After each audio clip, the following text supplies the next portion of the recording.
राधे राधे सभी को। मैं आपके लिए पाप मोचनी एकादशी व्रत की कथा को सुनाने जा रही हूँ। इस कथा को सुनने से सभी पापों से मुक्ति मिल जाती है और आज के दिन भगवान विष्णु की पूजा करने से वो बहुत ही जल्दी प्रसन्न हो जाते हैं और इस व्रत को करने वाले को सभी पापों से मुक्ति मिल जाती है। तो शुरू करते हैं हम कथा। कथा के अनुसार भगवान कृष्ण ने स्वयं अर्जुन को पाप मोचनी एकादशी व्रत के महत्व के बारे में बताया था।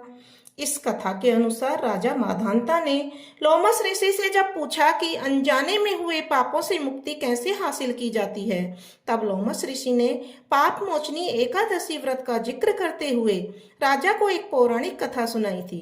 कथा के अनुसार एक बार च्यवन ऋषि के पुत्र मेधावी वन में तपस्या कर रहे थे।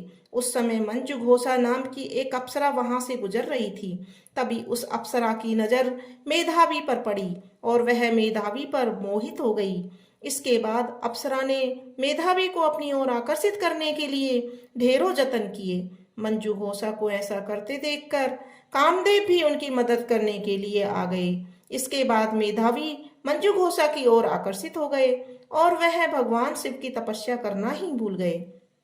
समय बीतने के बाद जब मेधावी को अपनी गलती का एहसास हुआ तो उन्होंने मंजू घोषा को दोषी मानते हुए उन्हें पिचासनी होने का श्राप दे दिया, जिससे अप्सरा बेहद दुखी हुई।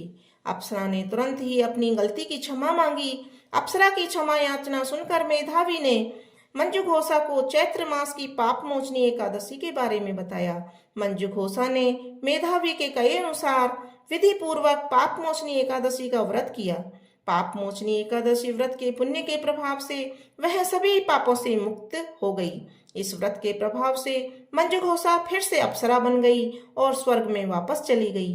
मंजू घोषा के बाद मेधावी ने भी पाप मोचनी एकादशी का व्रत किया और अपने पापों को दूर करके अपना खोया हुआ तेज पुनः प्राप्त कर लिया।